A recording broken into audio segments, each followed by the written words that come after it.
सध्या तरी परवा दिवशीच आम्ही एका कारखान्यात माहिती घेतली, तर त्यांचं म्हणणं आहे की सखोल अशी चौकशी चालू आहे. आपल्या तालुक्यातील एका मोठ्या डेअरीवरती 2-3 छोट्या डेअरीवरती त्यांची कारवाईवर त्यांनी पाहणी झाली आहे 6-7 दिवसाचा. त्याचा अहवाल ते तयार करत आहेत आणि त्यांच्या बँकिंगमधील जे काही पुरावे असतील त्याची ती पडताळणी करत आहे. ते पडताळणी केल्यानंतर त्यांना त्या जेव्हा सत्यता सापडेल तेव्हा ते म्हटले की आम्ही तुम्हाला पूर्ण पुराव्याविषयी सादर करू. आंबेगाव तालुक्यातील कुठल्या कोणकोणत्या खाजगी दूध संस्थांवर किंवा खाजगी डेअरीवर त्यांनी कारवाई केली आहे? त्यांनी नावं सांगायला टाळलं कारण होतं की जोपर्यंत आम्ही तुम्हाला अहवाल देत नाही तोपर्यंत एखाद्या खाजगी डेअरीचं नाव घेऊन त्या नाव घेऊन त्या डेअरीला बदनाम करणं चांगलं नाही, म्हणून आम्ही सुद्धा त्या नाव घेऊ शकतो. तर देवदत्त निकम असं म्हणाले होते की हा भ्रष्टाचाराचा गोवर्धन गाडला पाहिजे. गोवर्धनबद्दल काही सांगू शकाल? देवदत्त निकमांचा विषय त्यांचा पर्सनल आहे, कारण की माझा हा विषय फक्त तुम्ही पण होतो सांगतो ना मी. देवदत्त निकमांचा विषय त्यांचा पर्सनल आहे, कारण की आमचं आंदोलन फक्त दूध भेसळीपुरतं आहे. दूध भेसळीचं आंदोलन सावकाश करून मी काय खाल्लं तू काय खाल्लं इथपर्यंत गेलं. आम्ही काय त्याला खाल्लं नाही त्यामुळे आम्ही काही ह्याच्यात पडू शकत नाही, त्यामुळे आम्हाला त्यात काही इंटरेस्ट पण नाही. आमचं आंदोलन फक्त आंबेगावमधील त्रासलेल्या जनतेच्यासाठी, अन्याय करणाऱ्या म्हणजे दूध भेसळ करतात आणि अन्याय करतात. हे ठराविक जर पाहिलं माणूस आहे, दूध भेसळ करणाऱ्यापेक्षा ते दूध संकलन करून वितरित करणारा सगळ्यात मोठा गुन्हेगार आहे. आणि याच्यावरती आमचा सगळ्यात मोठा मागणी आहे FDA ला की ह्या ज्या लोकांचं दूध संकलन ज्यांनी केलं ते संकलन करून ज्यांनी वाटलं तो हा सगळ्यात सूत्रधार आहे. आणि त्या मोठ्या डेअरीवरती किंवा त्या संकलनवाल्या माणसावर आपण लवकरात लवकर आपली चौकशी करावी आणि आपल्या चौकशीचा फास आवडावा अशी आमची मागणी आहे. तुकाराम मुंढे यांचं काम अतिशय पारदर्शक आहे, परंतु त्यांची खालची जी टीम आहे ती कुठेतरी मॅनेज होते अशी सुप्त चर्चा होते. आता तुमच्याच भाषेत सांगायचं तर स्त्रोत्राकडनं म्हटलं तर त्याला काय अर्थ राहतो. मुंडे साहेबांना परत हा प्रश्न विचारला होता, त्यांची मुलाखत पण आहे. मुंडे साहेब म्हटले की जो अधिकारी बोलतो त्या अधिकाऱ्याला तेवढी पॉवर असते, त्याच्या खालचा अधिकारी तेवढं बोलू शकत नाही, तर तेवढी पॉवर त्याला अभय नसते, त्याच्या खुर्चीला अभय नसते. म्हणून ते अधिकारी कुणाबद्दल बोलू शकत नाही, कारण की मुंडे साहेब मुंबईत बसतात, खालचे अधिकारी ह्या तिथे ते विभागीय क्षेत्रीय कार्यालयात बसतात. क्षेत्रीय कार्यालयात क्षेत्रीय लोकांचा त्यांच्यावर दबाव असतो म्हणून ते बोलत नाही. बाकी काही मला वाटत नाही. मनसरनं जे काही संशयित आरोपी पकडले त्यांना वडगावच्या न्यायालयात दिले, त्या ठिकाणी एका संशयित आरोपीने पोलिसाच्या खांद्यावर हात ठेवला, त्याचा इश्यू झाला. तर त्याचा अर्थ काय आहे? ही कारवाई मॅनेज आहे का तो पोलिसांचा गृह खात्याचा सपोर्ट आहे? आता कारवाई तर मॅनेज म्हणता येणार नाही, परंतु विषय असा आहे की ते जे लोक आहेत ते इथल्या स्थानिक आणि इथे सत्तेमध्ये असणाऱ्या पक्षाचे निधी आहेत आणि त्याची पूर्णपणेच भरपूर असे पुरावे प्रसारमाध्यमामध्ये फिरत आहेत. आता मला सांगा की ज्याच्यावर पक्ष सत्तेचा हात असेल तर तो त्याची तेवढी हिंमत होणार नाही, तो त्या पोलीस ऑफिसरच्या खात्यावर हात ठेवतो. त्यामुळे सत्तेचा माज येण्याचं काही नाही. पूर्वी सत्तेचा नाही, मी तुम्हाला आंबेगाव तालुक्यावर असणार सत्तेवाल्यांचा त्यांना हात. पोलिसांची नीती आंबेगाव मी तुम्हाला पत्रकार साहेब म्हणजे तुम्हाला एक 6 पत्र देतो की ज्या पत्रावर इथल्या नेते सह्या आहेत की यांची इथं बदली करा. 2 मिनिट तुमच्या प्रश्न उत्तर माझ्याकडे आहे. आपल्या तालुक्यात आतापर्यंत जेवढे काही PI API जॉईन होतात त्यांच्या पत्रावरती यांची बदली करा अशा सह्या नेत्याच्या आहेत. तुम्हाला पाहिजे तो पुरा देतो मी. एकंदर पोलिसांच्या कामकाजावर प्रश्नचिन्ह आहे, कारण ते प्रेस नोट किंवा इतर माहिती प्रसार माध्यमाला देत नाही. नेमकं काय वाटतं तुम्हाला? पोलिसांच्या कारभारावर आपण कोणत्याही प्रकारचा वोट घेऊ शकत नाही. ते कायदेरक्षक आहेत. मंचर असेल, गुन्हेगाव असेल, भीमाशंकर असेल, सगळ्या ठिकाणी पोलीस खातं आपल्याकडे लक्ष आहे. परंतु जेव्हा ते एखाद्या कुठल्यातरी मतदारसंघात काम करतात तिथे सत्तेतल्या आमदारांना त्यांना थोडासा दबाव असतो आणि त्यांचाही घर या नोकरीवर चालू असतो. पोलीस म्हणजे काय मालक नाही, शेवट ठाकरे त्याच्या नोकरी मारायची त्याच्या बदलीची काळजी असते, म्हणून ते तेवढे युक्तमाप पद्धतीने संस्कृत देत असतात. पोलिसांच्या या वागण्याचं तुम्ही समर्थन करता? असं पोलिसांच्या मागणीचं नाही सांगायचं. कसं असतं की समजा पोलिसांनी दबावाखाली काम करावं. पोलीस दबावाखाली काम करत नाही, पण पोलीस उघडपणे पण सुद्धा जास्त काम करू शकत नाही. ते कायद्याचे रक्षक आहे, त्यांनी सिस्टममध्ये काम केलं पाहिजे. त्याचं काम कायदा सिस्टम जनतेला न्याय दिला पाहिजे. जर कुठल्या तरी आमदार साहेब दबावाखाली काम करत असतील सामान्य जनतेने कोणाची आशा जगायचं? ते सांगतो की पोलीस तपास करताना कोण होऊ शकत नाही. ज्या दिवशी पोलीस चार्जशीट दाखल करतील मग त्या दिवशी कुणाचंही नाव घेतील. जोपर्यंत तपास चालू आहे, चार्जशीट दाखल होत नाही, चार्जशीट दाखल केल्यानंतर ते कुणाचंही नाव घेऊ शकतात. पण जोपर्यंत तपास चालू आहे तोपर्यंत कोण नाव घेत नाही. याचा त्यांच्यावर दबाव असं नाही, परंतु ते जाणीवपूर्वक कोणाशी तरी चुकीचा गैरसमज होण्याचं किंवा कोणाशी तरी वाईटपणा घेण्याचं ते टाळतात. जेव्हा चार्जशीट दाखल होते ती प्रेसला गेल्यानंतर त्यांना ऑटोमॅटिक सगळं येतं, त्याला काही एवढा मोठा विषय नाही. 13 आरोपी अजून फरार आहे, म्हणजे नेमकं अजून याच्यामध्ये काही गुण आहे का वाटतंय का? आता हा तर नुसतं गौड गाऊन हा सगळं गौड बंगाल आहे, नुसतं गौड नाही आहे. आणि पोलिसांना खुनातले आरोपी सापडतात पण दूध भेसळीचे आरोपी सापडत नाही. यासारखं म्हणजे मी शल्य तुम्हाला वाटत नाही पोलिसांना कुठलं दुसरं असेल. म्हणजे आता त्या पोलिसांना रात्री झोप येत नसेल की आपण एवढे म्हणजे आपल्या मंचरचे आणि घोडेगावची एवढी चांगली पोलीस यंत्रणा आहे की ते सगळ्यात जास्त क्राईम डिटेक्ट करतात. आणि ह्या भेसळीतले रॅकेट डिटेक्ट करू शकत नसेल ते शल्य त्यांना नक्की असेल आणि ते त्याचा शोध घेत असतील असं आम्हाला तरी वाटतं. बऱ्याच वेळा समजा छोटे मोठे समजा अन्याय झाला किंवा आरोपी सापडत नसल्यावर आपण सुद्धा मोर्चा काढलेला आहे. हो, मग याबाबत अजून 13 आरोपी फरार आहे, याबाबत काही स्पष्ट कोणी बोलायला तयार नाही, नेमकं काय नेमकं? याच्याबाबत आम्ही आमचं एक स्वतंत्र निवेदन आम्ही मागच्या हप्त्यातच अनुभव आणि मी मुंबईला गेलो होतो. आम्ही देवेंद्र फडणवीसांना पण दिले, देवेंद्र शिंदेना पण दिले की हा नुसता गुन्हा नाही, दूध भेसळ हा गुन्हा नाही. दूध भेसळ हे आपल्या भविष्यातील आपल्या पिढीला समूळपणे नष्ट करण्याचं एक मोठं षडयंत्र आहे. दूध भेसळ हा छोटा गुन्हा नाही, आपल्या पुढच्या पिढीला मानसिक आणि आरोग्य म्हणजे आरोग्य दिशेच्या दृष्टीने पूर्णपणे बरबाद करते षडयंत्र आहे. आणि षडयंत्र करणाऱ्या ह्या माणसाला सहजासहज तरी आम्ही माफ करणार नाही. त्यासाठी आम्हाला इथे जावं लागेल, भविष्यामध्ये आम्हाला केंद्रात जावं लागेल, भविष्यामध्ये आम्हाला आमिषाकडे जावं लागेल, हे कुणाकडे जावं लागेल. आम्ही आतासुद्धा आमच्यासुद्धा ज्या काही खालचे सहकारी आहेत आम्ही पूर्णपणे चौकशी करून एक पुरावे तयार करतो की कुठल्या दूध संकलन केंद्रात किती लोक दूध घालत होते, ते दूध किती येत होतं, मग ते दूध कुठल्या डेअरीत किती गेलं, मग त्या डेअरीने ते दूध काय केलं, त्याची पावडर बनवली, त्याचं चीज बनवलं, त्याचं तूप बनवलं, या सगळ्या गोष्टींचे आम्ही आतापर्यंत पुरावे तयार करत आहोत. आणि हे पुरावे आमचे लवकरच एक 30 ते 35 तयार होतील. आणि जेव्हा तयार होऊन पुढे जातील तेव्हा याची एक प्रत त्या तुमच्या प्रत्येकाला पोहोचवणार. दूध भेसळखोर तुमच्या आंबेगाव तालुक्यातील आहेत, ते एका राजकीय पक्षाचे कार्यकर्ते आहेत. त्या राजकीय पक्षाच्या नेत्याचा लोकप्रतिनिधीचा या दूध भेसळखोरांना छुपा पाठिंबा आहे का तुम्हाला वाटतं? ते छुपा नाही, त्यांना डायरेक्ट पाठिंबा आहे. मी तुम्हाला पाठवतो, तुम्हाला ऐकून दाखवतो. त्यांच्या परवाच्या भाषणात त्यांनी दिलं आहे की माझे सहकारी चुकले असतील, काका चुकले असतील, पण ते डान्सबार मैदान. आपल्या तालुक्यातल्या नेत्याला जर त्या घटनेची जर त्याची एवढी जाणीव नसेल, तर गांभीर्य नसेल, तर याच्यापुढे बोलणार काय? वळसे पाटलांचं काय चुकलं, भाषणात काय चुकलं? वळसे पाटील सांगतायत की आमच्या लोकांनी चूक केली असेल पण ते डान्सबार नाही. मग त्यांनी कबूल केलं काका चुकले, पण काकाचा डान्सबार नाही. पण वळसे पाटलांच्या गोष्टीला गांभीर्यच कळलं नाही.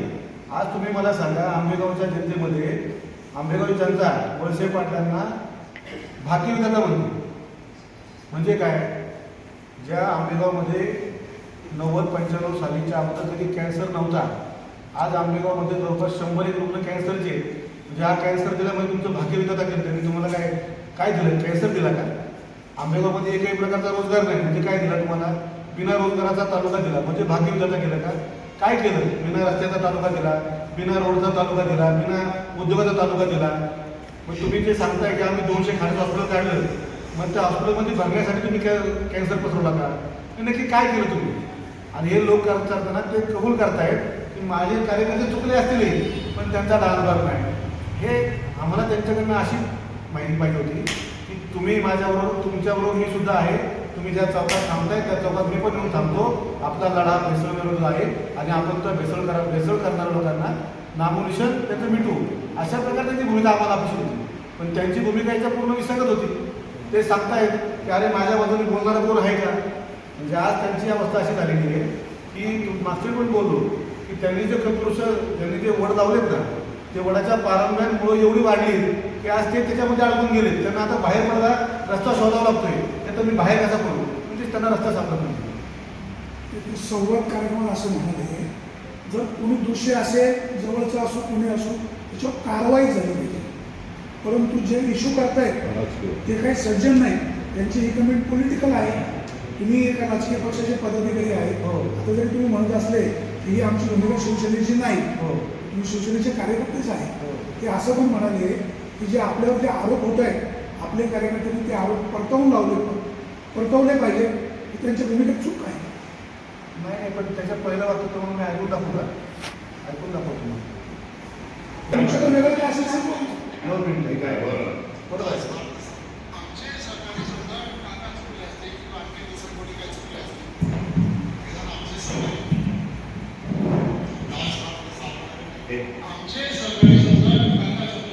आमचे दुसरे कोणी काय चुकले असतील, निदान आमचे सरकारी डान्स बार चालवणारे तर याचा अर्थ एवढंच होतो, आमचे सहकारी काका कसं इतर किंवा म्हणजे त्यांनी नुसतं काका नाही सांगितलं की ज्यांच्या हातावर त्यांच्या त्यांच्या खाली त्यांचे हात आहेत, ज्यांच्या त्यांनी पुष्पगुच्छ दिले ते सगळे त्यांनी सगळं कबूल केले आणि मी नाही केलं. हे त्यांचं वाक्य आहे, त्यांच्या त्या संवादमधलं वाक्य आहे.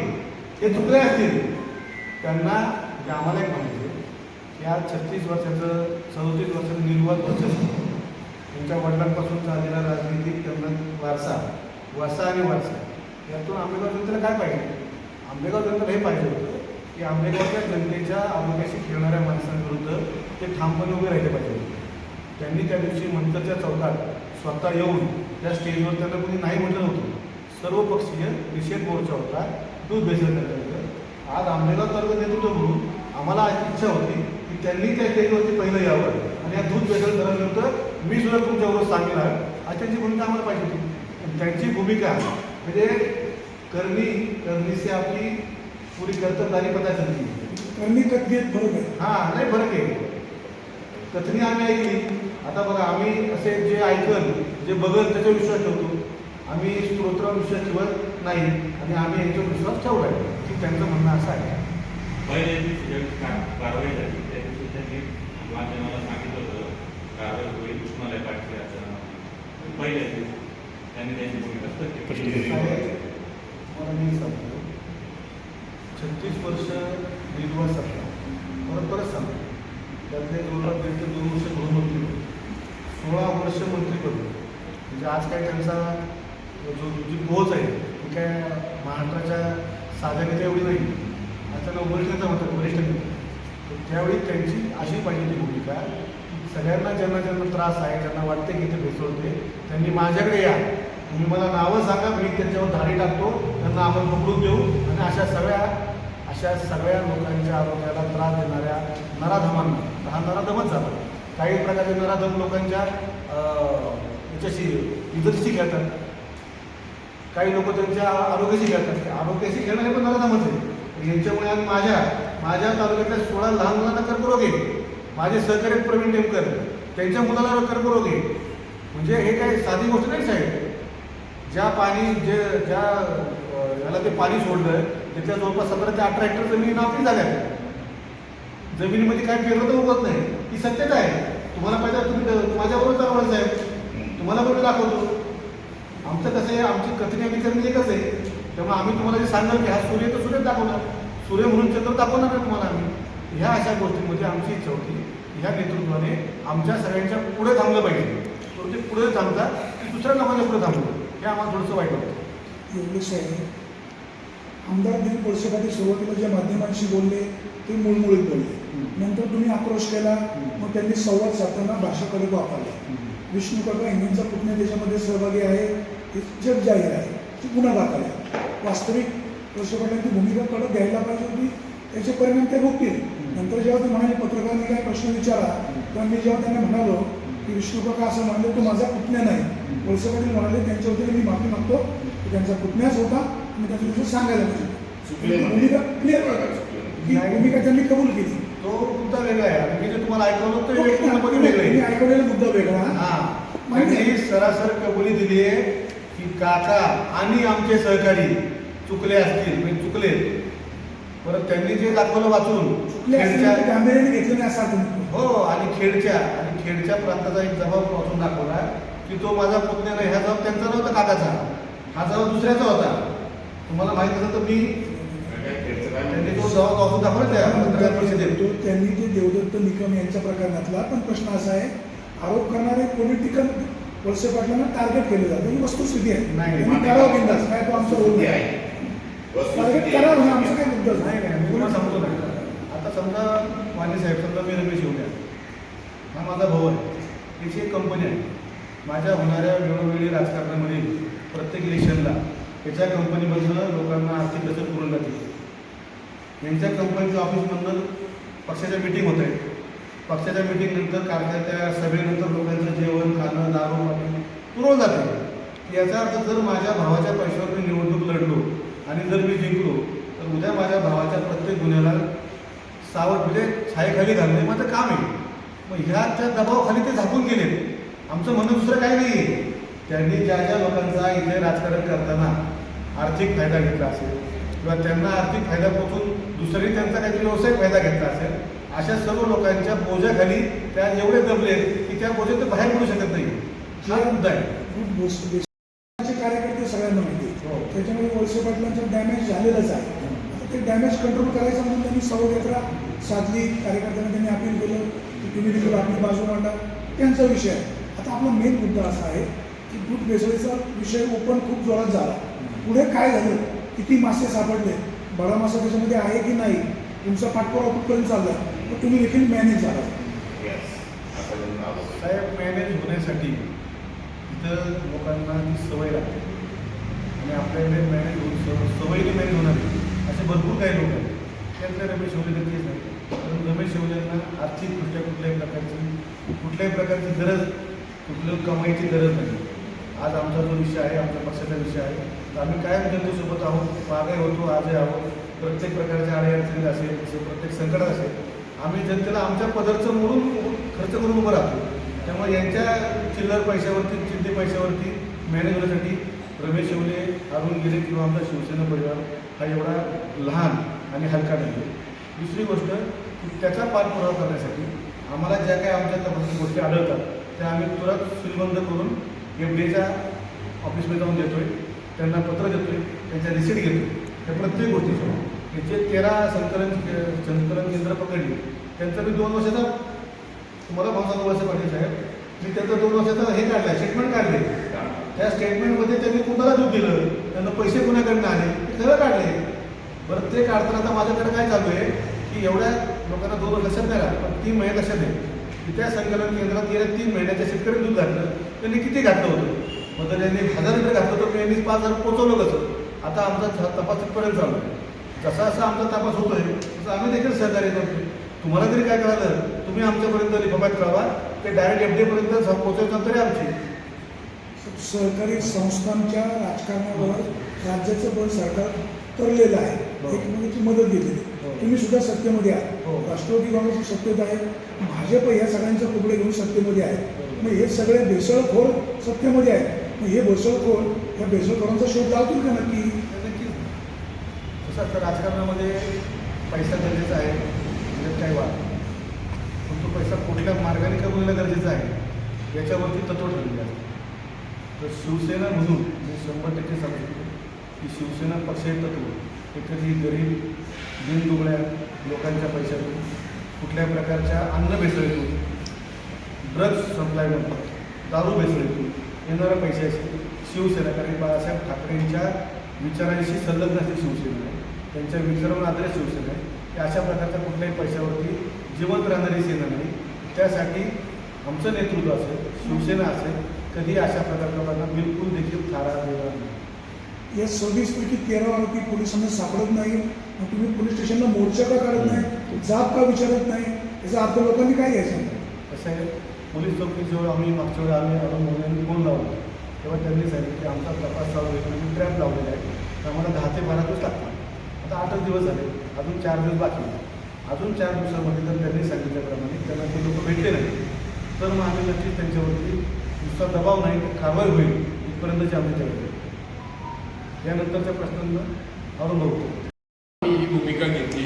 त्याच्यानंतर खूप पुलाखालून पाणी केलंय. लोकांना असं वाटतंय का याच्यातलं जी कारवाई आहे त्याला जसं तुम्हाला वाटत होतं का याच्यामध्ये खूप गती नाही, 13 जण सापडले, ते जेलमध्ये गेले, आणखी 13चं काय होणार, या संशयाच्या भोवऱ्यात असणार आहे. याच्यामध्ये आम्ही आशेच्या किरण आहे आमच्या मनामध्ये का जे लोक सापडत आहेत, कोण जे FDIचे अधिकारी त्यांना सगळ्यांना आम्ही भेटून आलेलो आहे. आणि त्यांनी आम्हाला ज्या पद्धतीने सांगितले याचा अर्थ असा आहे का 100% ते याच्यामध्ये बारकाईने चौकशी करतायत. ती चौकशी समोर आल्यावर काही दिवसात आपल्यामध्ये चित्र येईल आणि जरी त्याच्यातलं परिपूर्ण चित्र आलं नाही तर आम्ही याच्या पाठीमागं सोडणार नाही. मी मागच्या वेळेस तुम्हाला आठवते की नाही मला माहीत नाही, एक काही लोकांचा फॅक्टर आहे. मी विचारलं सामान्य माणसाची मानसिकता काय आहे, काल काय खाल्लं हे जर आज विचारलं तर विसराळू पद्धतीची मानसिकता आहे. पण आणि समोरच्या मंडळींनाही हेच वाटतंय का 2-5 दिवस हा प्रश्न शिळा पडला की लोक विसरून जाते, नंतर पुन्हा एकदा आम्ही सामाजिक आपल्या जीवनामध्ये येऊ. पण आम्ही तुम्हाला सामाजिक जीवनाच्या येण्या अगोदर जाहीरपणे सांगतो, तुम्ही दोषी असाल तर निश्चितपणे प्रायचित्त घ्या आणि त्याच्यावर काम करा. प्रायचित्त घ्या आणि तुम्ही निश्चितपणे पुढे यायचं ते. आम्ही लोकांना आणि समाजाला या प्रश्नाच्या संदर्भात विसर पडून देणार नाही. कारण कॅन्सरग्रस्त माणूस हा सांगून कोणाच्या कुटुंबात जन्माला येत नाही. आज प्रत्येकाच्या तपासून पहा, 100-200 सांगितले. माझ्या परिसरात तर मी माझ्या सख्या 2 बहिणी या कॅन्सरने गेलेल्या आहेत. त्यामुळे कॅन्सरला निमंत्रण देणाऱ्या कोणत्या माणसाला सोडू नये अशी माझी भावना आहे. एकंदर तुम्ही आता एकत्रितपणे आंदोलन केलं पहिलं, नंतर देवदत्त निकमांनी स्वतंत्र पत्रकार परिषद घेतली, आज तुम्ही स्वतंत्र घेता. नेमकं म्हणजे हा विरोधकांमध्ये काय फूट पडली का काय नेमकं समजा? ते असं आहे, ही पत्रकार परिषद मुळातच आम्ही सांगितलंय का गेल्या काही दिवसामध्ये वळसे पाटलांनी खुलासा करण्यासाठी किंवा संवाद साधण्यासाठी जी काही भूमिका मांडली, आम्हाला वाटत होतं ती भूमिका मांडली. त्यांनी भूमिका मांडली व्यक्तिगत टीका टिप्पणीमध्ये. ते त्यांच्या व्यक्तिगत टीका टिप्पणीमध्ये गेले. त्यांनी त्यांची व्यक्तिगत टीका टिप्पणी असल्यामुळं त्यांनी त्यांची पत्रकार परिषद घेतली. आमच्यावर टीका टिप्पणीपेक्षा आम्हाला प्रश्नाचं गांभीर्य आहे. आम्हाला याच्या शोध मोहिमेत जायचं आहे. आम्हाला ही शोध मोहीम होईल, जोपर्यंत पूर्ण होत नाही तोपर्यंत आम्ही थंड बसणार नाही, हे सांगण्यासाठी आजची पत्रकार. भाऊ तुमच्यासाठी प्रश्न आहे. तुम्ही मग कसे म्हणले आम्ही दूध भेसळ संदर्भात तालुक्यात शोध घेतोय, तर मग दूध भेसळीचा आकार सापडलाय का तुम्हाला? आता मला सांगतो, आता आहे ना, आताचं काम एकच आहे की तुम्ही करा भेसळ, त्याच्यामध्ये मला द्या, तुम्ही खा आणि मी खा. अशा प्रकारे सर्व यंत्रणा आपल्या तालुक्यात चालू आहे. आणि ती चालू असताना ते सापडायचं काम कसं माहिती आहे का, की त्याची मुळं सापडली. आता आम्ही मुळं शोधतो, मुळं सापडल्यानंतर थोडं आठवडे सापडतात. आता आम्ही मुळांच्या बरोबर पाठी लागत खोडापर्यंत पोहोचतो. 4 ते 5 दिवसात त्या खोडापर्यंतची पूर्ण इत्यंभूत माहिती आम्हाला मिळेल. ती मिळाली का तर सीलबंद पाकिट फॉरेन्सिकसाठी मी देणार. फॉरेन्सिकमध्ये त्याची ऑथेंटिकिटी आली, हे 100% तुम्ही जे शोधलं आहे ते ऑथेंटिकेट आहे, ते ऑथेंटिक आलं हे सगळं तुम्हाला मी कॉपी देणार. आणि मग तुम्हीच तुमचा आकार त्या कागदावर बघणार, तो आकार कोण आहे. काही ज्या पद्धतीने सांगितलं का 2024 पासून नंतरमध्ये बरोबर, मग तुम्ही ज्यावेळेस त्यांच्यासोबत 2024 नाही, जेव्हा पहिला गुन्हा या तालुक्यामध्ये भेसळ दुधाचा झाला त्यावेळेसपासून याच्यामध्ये निश्चितपणे काही ना काही होत आहे. हे सगळं तपासण्याची यंत्रणा, स्वतंत्र यंत्रणा FDI खातं एवढं पारदर्शक नव्हतं.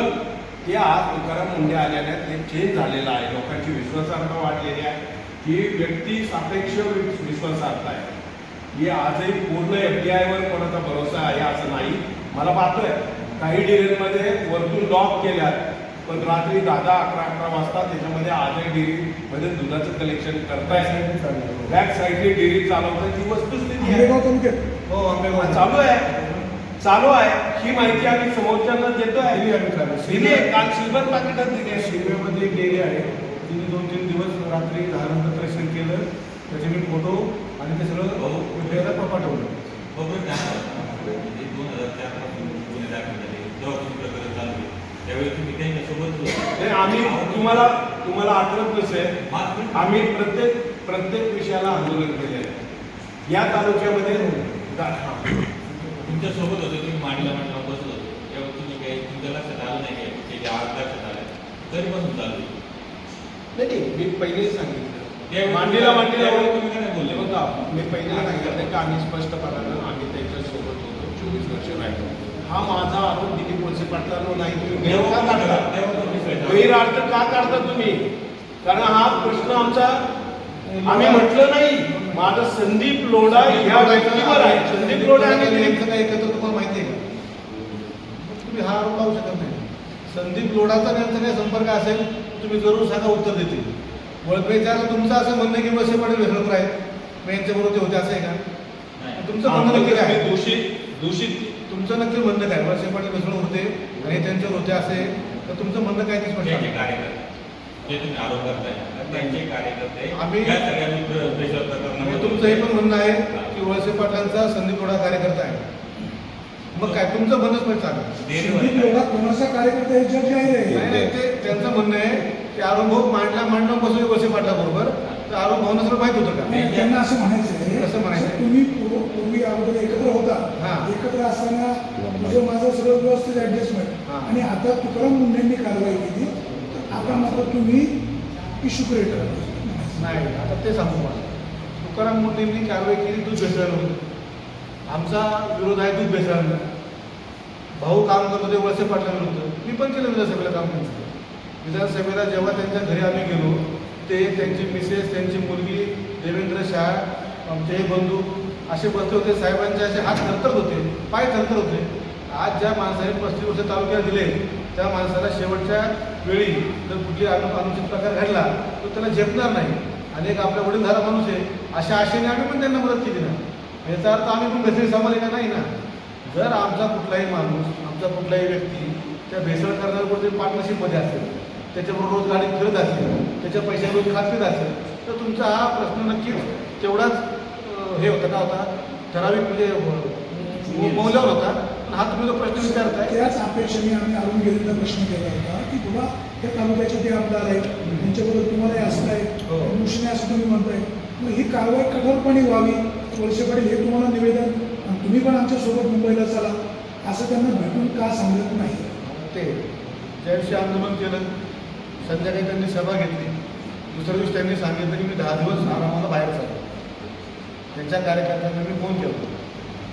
इव्हन देवेंद्र शहाला सुद्धा मी इथून फोन केला, माझ्या ऑफिसमधून. आंदोलन झालं. वळसे पाटलांना देखील फोन केला, पण त्यांचा फोन त्यांनी घेतला नाही. कार्यकर्त्यांनी सांगितलं की साहेबांची तब्येत खराब असल्यामुळे साहेब आराम करण्याने 10 दिवस गेले. आता ते आराम करण्याने कुठल्या अज्ञातस्थळी गेलेत ते स्थळ मला माहीत नाही. जर असतं तर मग मी त्यांना तिथे निरोप द्यायला गेलो असतो. वळसे पाटलांना भेटून निवेदन देणार का? त्यांना निवेदन द्यायची गरज नाही आहे, त्यांनी आमच्यावर यायची. आम्ही त्यांना फोन करून सांगणार की साहेब तुम्ही पण तुमचं एक पत्र तयार करा, याच्यावरती FDAने भक्कम कारवाई करा, तुम्ही केंद्रात चाला, मग आम्ही आमच्या गाडीत घेऊन तुम्हाला जातो, आपण अमित शहाकडे जाऊ, मोदींकडे जाऊ. मोदींना काही सहन होणार नाही की ते दूध पिऊन जी लहान मुलं बच्चे आमच्या महिला भगिनी आज कॅन्सरची झुंजत आहेत, ते मोदींना आम्ही शहाणं स्वतः पण ते पचणार नाही. तर ते त्यांच्याकडे आपण जाऊ आणि तुम्ही आमदार म्हणून आमच्यावर चाला. आमच्या ह्या पूर्ण संघटनेचं निषेधाचं नेतृत्व तुम्ही करा. आमचं तर म्हणत तसं नेतृत्व ते आम्ही करताय. का सांगत नाही? तुम्ही एकनाथ शिंदे साहेबांना भेटता, ऍक्शन करा सांगितलं ना ते फडणवीस साहेबांना सांगताय, कार्यकर्त्यांनी सांगितलं की ते अज्ञातस्थळी आरामाला गेले. ते अज्ञातस्थळ असं तुम्हाला म्हणायला माहिती काय अर्थ नाही. तुम्ही आयुष्यभर आयुष्यभर तुमचा फोन घेत नाही. नाही अज्ञातस्थळी आरामाला गेले. या सगळ्या निकषावरून असं म्हणणं आहे का दिलीप वळसे पाटील हे जे भेसळखोर आहे त्यांना पाठीशी घालताय असं तुमचं म्हणणं आहे का या सगळ्या निकषातून? असं मी म्हणण्यापेक्षा त्यांनी सांगितलं की माझे कार्यकर्ते चुकले असतील, सोडून द्या. मी नाही सांगितलं, त्यांनी सांगितलं.